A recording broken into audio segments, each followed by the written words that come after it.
มาทุกคนวันนี้เนาะแจ็คซีพาทุกคนมาหาเงินหลักล้านทุกคนว้าเนาะวเป้าหมายของแจ็คคือ50 เหรียญทุกคนเนาะอ่ะเดี๋ยวไปเบิ้งน้ำกันเลยว่าแจ็คจะสามารถเฮ็ดได้บ่ทุกคนเนาะตอนนี้เนาะแจ็คเอางบมา50 เหรียญคือกันทุกคนเนาะแต่เป้าหมายของแจ็คคือ50 เหรียญคือกันทุกคนเนาะอ่ะมาเบิ้งน้ำกันออเดอร์แรกทุกคนเนาะออเดอร์แรกเขาจะสามารถเฮ็ดได้บ่ทุกคนเนาะเป้าหมายของเขาคือ50 เหรียญทุกคนเนาะอ่ะออเดอร์แรกนะทุกคนเด้อออเดอร์แรกเนาะอ่ะออเดอร์นี้แจ็คจะไปเนาะ50 เหรียญ20 เหรียญทุกคนเนาะ โอเคเดี๋ยวนี้ขายแล้วทุกคนนะตอนนี้มันกำลังก่อตัวเป็นขาลงเนาะมันกำลังก่อตัวเป็นขาลงแล้วแจ็คจะบอสวนเทรนมันขึ้นไปเนาะทุกคนเนาะเห็นป่ะมันน่าจะพักตัวในจุดนี้ทุกคนเนาะมันน่าจะพักตัวในจุดนี้เนาะแจ็คก็เลยขอขายลงมาเนาะทุกคนเนาะอย่ามาเบิ่งน้ำกันเนาะทุกคนเนาะตลาดอีกอย่างเกิดขึ้นได้ทุกคนเนาะเอามาเบิ่งน้ำกันช่วงวิสุดท้ายทุกคนเนาะตอนนี้มันขึ้นเป็นเขียวแล้วทุกคนเนาะลงมาได้ช่วง5 วิทุกคนมันน่าจะลงมาได้เนาะช่วง5 วิทุกคนเนาะนิ่งได้นิ่งบอนิ่งได้บอโอเค3 2 1เห็นบอทุกคนงามทุกคนเนาะวินเนาะเห็นบอทุกคน yes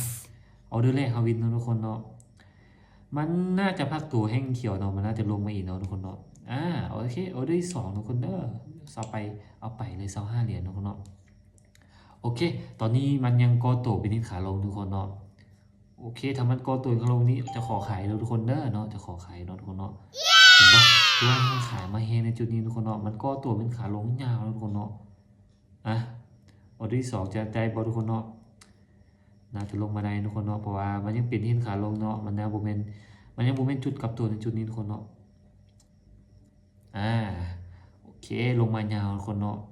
ถ้าบ่มีหยังเกิดขึ้นในทรงวิสุดท้ายน่าจะบ่มีปัญหาทุกคนเนาะอ่ะเอาบ่น้ำกันตอนนี้ลงมายาวทุกคนเนาะได้บ่7 6 5 4 3 2 1โอเคสวยเนาะทุกคนเนาะเอาเดอร์ที่2เอาวินเนาะทุกคนเนาะออเดอร์ที่2เนาะเอาไป2ออเดอร์เนาะเอาวินมา2ออเดอร์ทุกคนเนาะออเดอร์เนาะทุกคนเนาะออเดอร์ที่3เนาะถ้ามันเกิดมีถ้ามันเกิดเป็นแท่งเทียนทัมเมอร์ในจุดนี้ทุกคนเนาะมันน่าจะเป็นจุดกลับตัวของมันเนาะออเดอร์ที่เนาะไปได้เศร้าแล้วมันยังลงมาได้บ่ทุกคนจุดกลับตัวบ่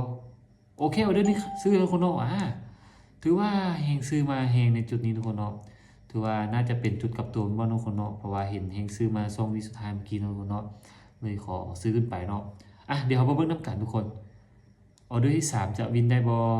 มันน่าจะขึ้นไปเก็บไซส์มันได้แล้วก็ในจุดนี้มันน่าจะเป็นจุดกลับตัวมันทุกคนเนาะเพราะว่าเห็นเฮงซื้อมา2 วิสุดท้ายทุกคนเนาะเลยขอซื้อขึ้นไปทุกคนเนาะเอามาเบิ่งน้ำกันช่วง5 วิทุกคนได้บ่5 4นิ่งไว้2 1โอเคเห็นบ่ทุกคน yes ถือว่าเขาได้ไก่ทุกคนเนาะถือว่าเขาได้ไก่เนาะเขาได้มา111 เหรียญเนาะทุกคนเนาะ111.75 เหรียญทุกคนเนาะโอ้ถือว่าเขาวินมา3 ออเดอร์ติดต่อกันทุกคนเนาะถือว่าเขาได้กำไรทุกคนเนาะถือว่าเขาได้ตามเป้าเนาะทุกคนเนาะเป้าเขาที่ตั้งไว้ก็คือ50 เหรียญทุกคนเนาะเขางบมา50 เหรียญเขาได้ตอนนี้มา111 เหรียญทุกคนเนาะโอ้ถือว่าไก่เป้าแล้วนึงทุกคนเนาะถือว่าวันนี้เขาได้กำไรทุกคนเนาะสำหรับใครเนาะที่สนใจอยากเรียนรู้เกี่ยวกับเบรกเทรดเนาะทุกคนเนาะพิมพ์คำว่าสนใจในคอมเมนต์มาเด้อเดี๋ยวแจ็คจะส่งเบอร์ให้นะทุกคนเนาะการลงทุนเนาะมันมีความเสี่ยงเนาะให้ทุกคนศึกษาก่อนเข้ามาลงทุนนะทุกคนเด้อ